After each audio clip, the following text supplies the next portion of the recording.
Wake TF up. Welcome to the Sovereign Signal, the channel of sovereign fire. Community and religion, the hollowed soul.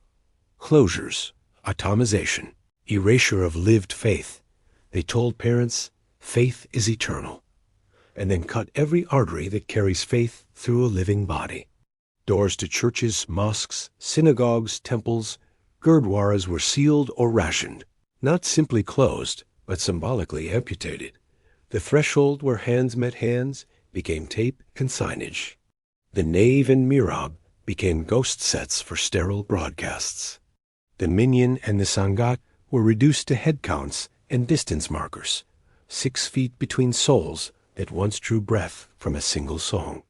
The claim of eternity masqueraded as dignity, while the mechanics of eternity repetition, embodied ritual communal witness, were turned to dust. What remains when the organs of community are stopped, but the banner still hangs? A hollowed soul told it is whole. The strategy was surgical. To dismantle resistance, you dismantle the places where memory is rehearsed. Faith and community are not abstractions. They are corners, kitchens, pews, courtyards, carpets, bells, incense, soup pots, and after-service arguments that sharpen a people's spine. If you want obedience, you do not argue with doctrine, you starve it of oxygen. You leave creeds untouched while you cut gathering, hosting, singing, kneeling, the choreography of solidarity. The elders who hold maps of survival in their bones were relabeled risk vectors. Mothers whose hands teach children the weight of reverence were translated into household compliance officers. The fathers whose quiet steadiness anchors rights were remade into remote viewers. Children were desocialist under the banner of safety, told their inheritance would be spiritual, not communal, a polite eulogy for a living thing. Closing the doors was only the first humiliation. The second was the reduction of worship to spectacle. Live streams replaced processions. Pre-recorded sermons replaced call and response where dissent can breathe.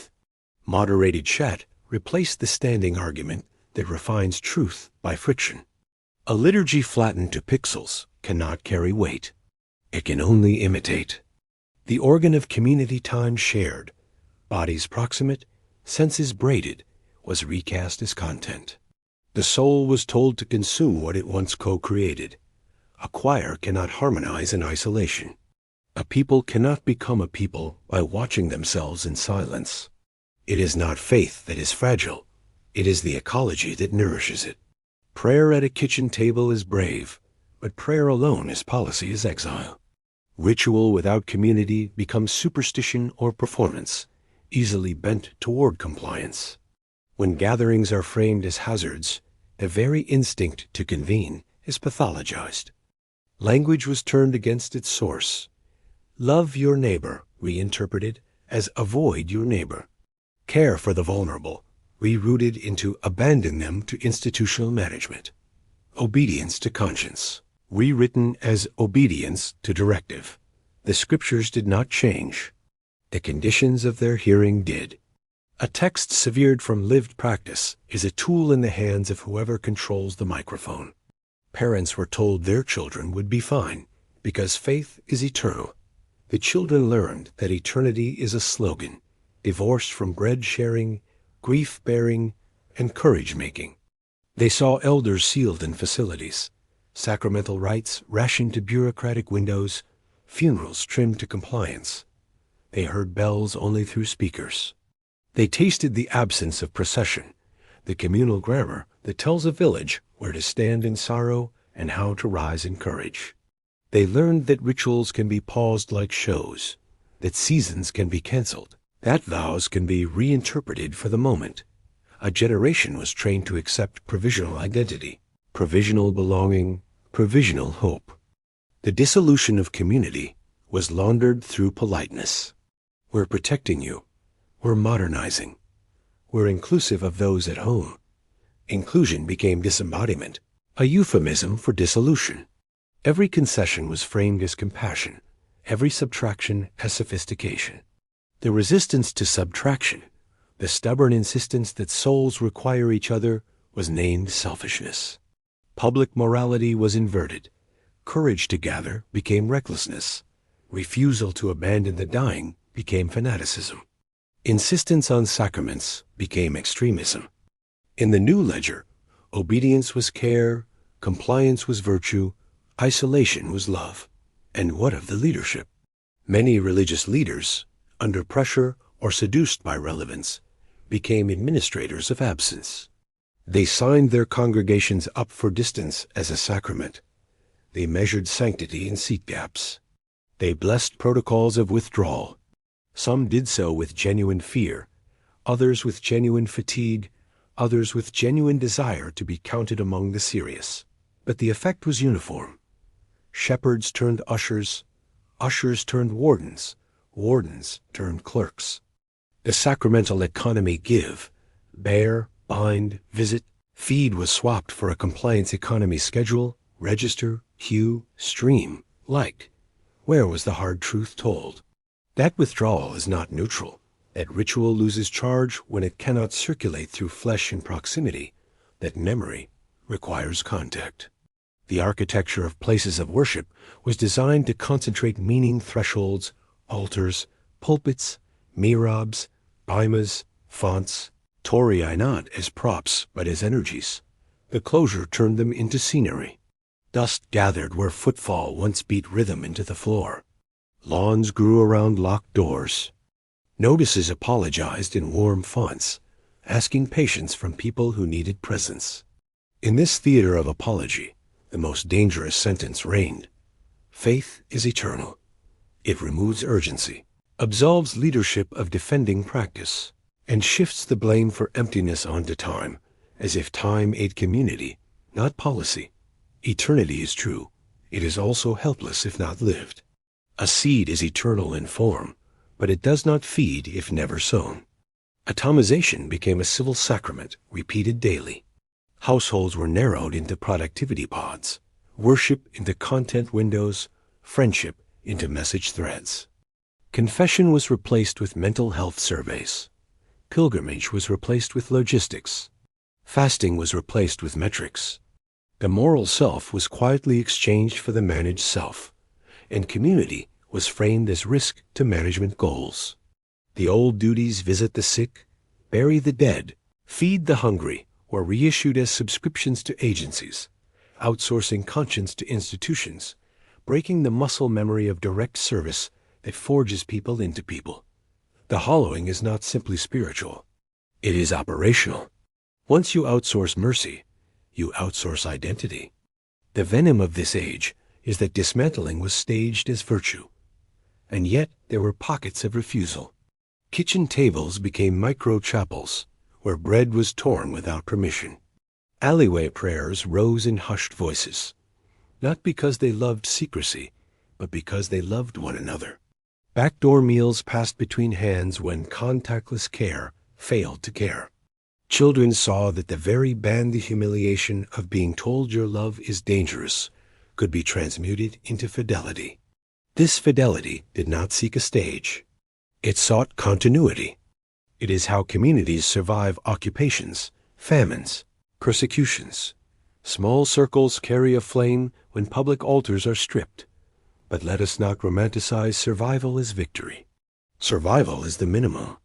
The question is, what did the closures teach rulers about the obedience of congregations?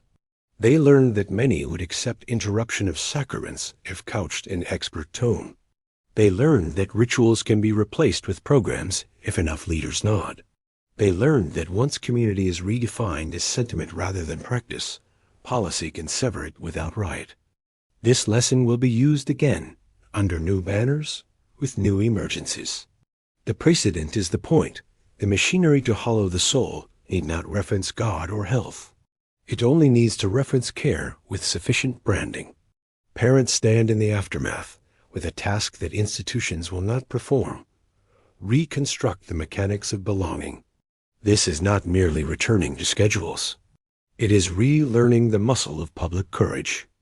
It means reclaiming local rights shared meals without permission slips, visits without moral theater, funerals that belong to the living, not to a timetable, festivals that convene street and sky. It means teaching children that eternity is not a slogan. It is a duty to enact what you say you believe with other people, physically, repeatedly, inconveniently. It means telling elders we need their maps and refusing to classify them as burdens. It means telling leaders that relevance without presence is abandonment. It means breaking compliance habits that masquerade as care. The hollowed soul will not be healed by content, branding, or apologetic modernity. It will be healed by refitting conscience to action in company, by putting body back into belief. This is not a nostalgia play. Nostalgia is sentiment without responsibility. The work is disciplined. Set tables, open doors, sing together, argue honestly, bear grief in public, organize resistance that is built on mercy, not theater. Faith without these looks like optimism. Faith with these looks like a people. Let the verdict be plain. Faith is eternal, was true and used as a weapon. Community was dismantled not by blasphemy, but by policy that admired itself. The hollowed soul is the measurable outcome. Loneliness in houses that strain virtue. Children trained to manage mood rather than inherit courage. Elders curated rather than consulted. Leaders praised for announcements more than presence. The antidote is the old antidote. Gather, serve, remember, insist. Not to defy for sport, but to live because living together is the condition of freedom. The control structure wants a polite faith that never collides with policy. What it must meet is a practiced faith that refuses to outsource love. When doors reopen, if the habits of atomization remain, the closure persists under another name.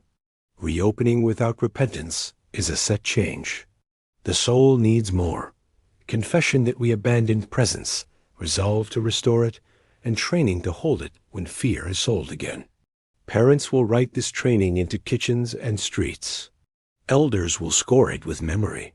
Children will learn to test language against lived fidelity. And the rulers will discover that eternity has a body after all.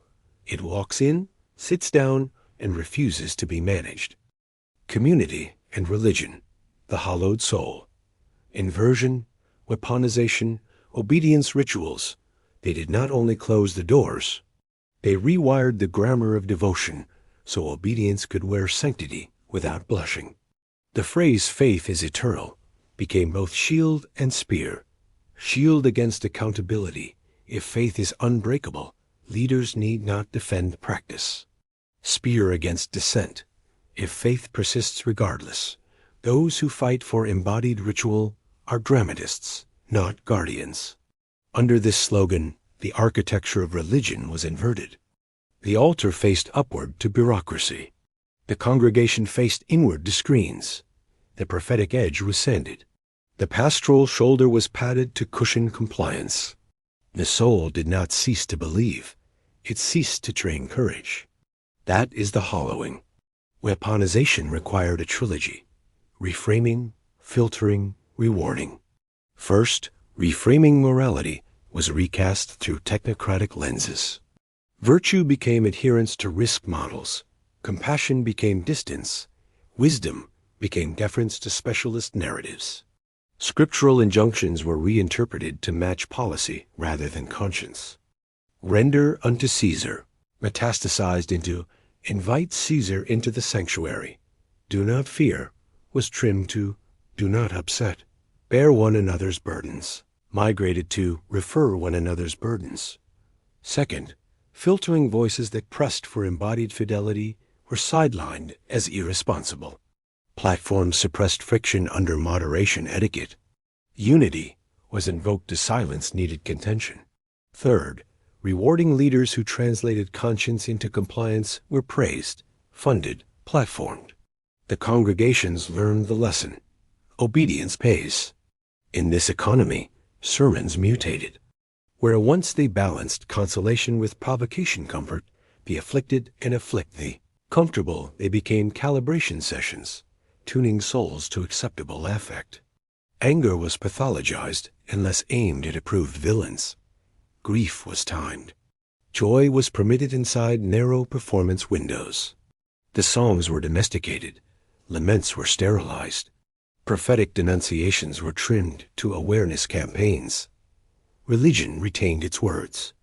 Their charge was drained. A liturgy that does not risk collision with power is choreography, not worship. A people trained never to collide will never defend the weak when collision becomes necessary. Look at the sacramental vocabulary under the new regime. Baptism becomes onboarding. Communion becomes distribution. Confession becomes reporting. Marriage becomes compliance contract. Funeral becomes closure, event. Pilgrimage becomes managed experience. Fasting becomes wellness. The transformation is subtle because it adopts the outer forms while migrating the inner meanings from covenant to consumption, from vow to brand, from mercy to metrics. You cannot weaponize religion without keeping its silhouette. Silhouettes soothe scrutiny, but silhouettes do not save people. Bodies do. The device is powerful. Sanctify isolation, moralize withdrawal, aestheticise absence. The hollowed soul is trained to praise the very practices that keep it hollow. People congratulate themselves for watching a service they once built with others, for liking a quote they once wrestled with elders, for donating to a cause that replaces neighbor, bearing with institutional outsourcing. This is not cynicism. It is an honest description of conditioned behavior. The spiritual instinct to serve did not die. It was redirected up and away from proximity into portals where relationship is minimized. Such redirection is presented as scalability, a virtue that confuses size with love. Love is not scalable. It is replicable. Weaponization prefers scale because it centralizes control. The obedience ritual is simple and repeatable. Declare emergency, map morality onto procedure, replace conscience with protocols, frame dissent as harm. Religion becomes the lubricating story. It supplies meaning for compliance. Rituals supply rhythm for policy. Leaders supply legitimacy for enforcement. Congregations supply bodies for statistics. And yet, within this machinery, a counter-ritual gestates. The stubborn human refusal to accept love without touch, courage without risk, fidelity without cost. This refusal is not loud. It is precise. It refuses to let emergency judge covenant. It refuses to let technocracy author mercy. It refuses to let content replace companionship. Parents sit at the hinge. They can pass on obedient sentiment or lived courage. The weaponized faith wants children to practice feelings on schedule. The reclaimed faith wants children to practice responsibilities in company. The difference is life and death for a people. Feelings can be managed. Responsibilities create friction that reveals power. A child who carries soup to a sick neighbor learns the geometry of mercy doorways, thresholds, faces, human awkwardness. A child who clicks donate learns a clean, abstract virtue, useful to rulers, harmless to control. One trains collision skills. The other trains compliance skills. Repetition sets destiny. Consider the elders. Weaponization keeps them curated. They are featured in testimonials, but not consulted on practice. Their inconvenient memories, how rituals persisted under rationing, how gatherings survived surveillance, how sacraments were smuggled, are trimmed to anecdotes. The hollowing of elders is the hollowing of strategy. Without their memory, a congregation repeats mistakes and applauds its own naivete. To reverse weaponization, elders must be restored as instructors of risk, not ornaments of sentiment. A faith that cannot teach risk cannot protect anyone. Leadership must be named. Some resisted and paid costs. Others complied and gained platforms. Many were caught between fear and duty. The analysis is not to demonize individuals, but to expose the incentives. Grants flow to compliant models. Media spotlight warms those who align. Legal pressures chill those who defend proximate mercy. Bureaucratic burdens tire the brave. Weaponization is an economy. It pays in plausibility and punishes in paperwork. To break it, Leaders must move budgets from optics to presence, from metrics to meals, from content to convening. They must harden their operations against capture, decentralize, train small teams to hold rights without permission, publish protocols for care that are not contingent on external approval. If this sounds like insurgency, remember, fidelity under pressure is always insurgent against management. The theology of inversion says, obedience is love. The corrected theology answers, obedience to truth sometimes looks like defiance. When the apparatus calls your gathering harm, you test the claim not recklessly, but responsibly, with elders and parents calculating risk as a community rather than outsourcing to a dashboard.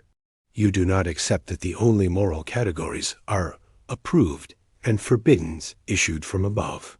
You return moral language to local discernment. This is not romantic independence. It is the duty of any serious religion. The prophets did not ask for permission slips. The saints did not measure holiness in seat spacing. The martyrs did not calibrate their witness to policy comfort. Weaponization also colonizes aesthetics. It paints care in pastel, sorrow in gentle gradients, courage in palatable slogans. It replaces the roar with hum.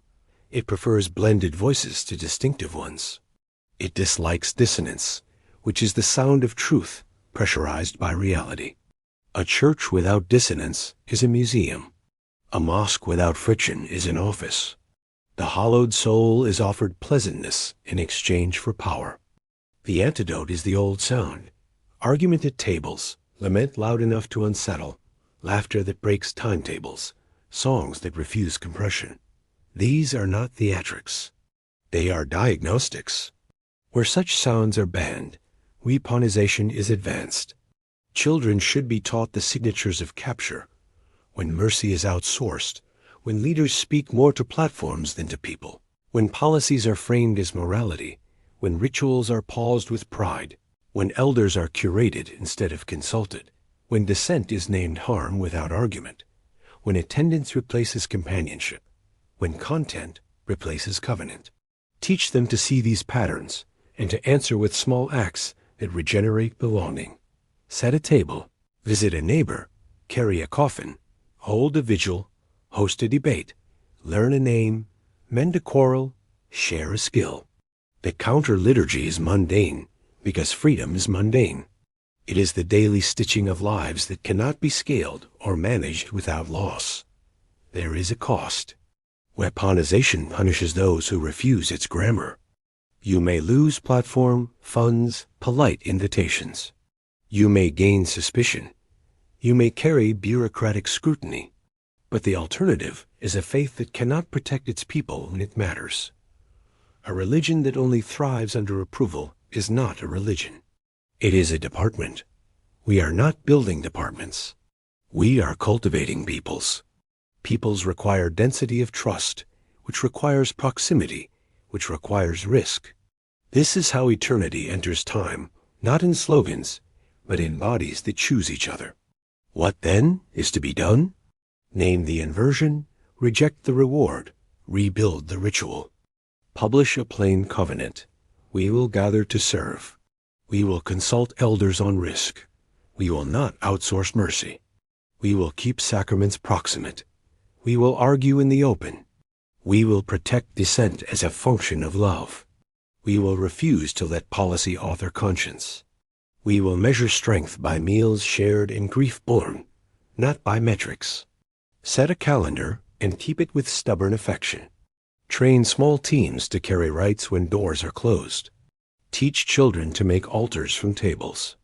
Teach adults to prefer loyalty to convenience. Teach leaders that applause is counterfeit currency compared to fidelity. The hollowed soul can be refilled. Not with speeches, not with branding, not with clever hybrid models, but with stubborn practice. The control structure aims to keep us polite and apart. The counter structure is simple, present and together. The cost is real. The reward is a people who cannot be turned into an audience. That is the end of weaponization, when religion is no longer consumable. When it is lived, It generates a field that repels manipulation. When it is practiced, it trains hands that refuse to sign away mercy. When it is embodied, eternity stops being a slogan and becomes a choreography of love that will not move for management. Hold to this, and the closures become a lesson rather than a scar. They taught us how quickly apparatus can hollow a soul. Now let them teach the apparatus how quickly a people can refill it without permission, without apology, without spectacle, by doing what religion actually is. Binding ourselves to one another in the presence of the one we name, the truth we serve, the mercy we refuse to outsource. This is not rhetoric. It is bread, breath, and bodies in company. It is the end of the hollowing. It is beginning again. Wake TF up. This is the Sovereign Signal. Support the mission. Like, share, subscribe. Wake TF up.